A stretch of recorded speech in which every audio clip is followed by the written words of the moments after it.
Welcome in. I'm Ethan Ryter alongside Chris Karpman for the 2-minute drill in our continuing coverage of ASU's preseason camp. Chris, today was another hot day, surprise in Arizona, but Zach Hill says that this could have caused some lethargy and maybe just some problems outside in towards practice towards the end of it. So what did you see from that on the offensive end? Yeah, really, Ethan, from the outset, I thought Jaden Daniels wasn't particularly sharp. Receivers were having some issues, and then when you got to that last 11-on-11 segment, there was 3 drops in a pretty short succession.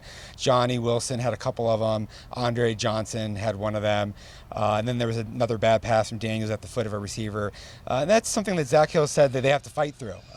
This is an advantage for ASU, being able to practice in 100 degrees when you get out there and you're playing opponents at those 7 o'clock night games in early September, and it's that hot. But they got to make the most of it throughout practice, and that was something that they did not do today.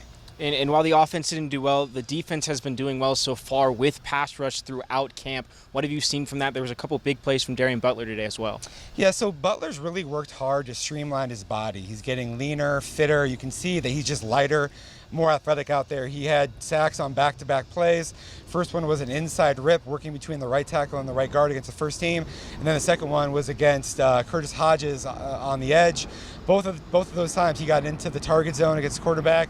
And Trevez Moore has really put together a solid first 2 days as well. Robert Rodriguez, ASU defensive line coach, said that he's made a pretty good improvement from even the spring till now.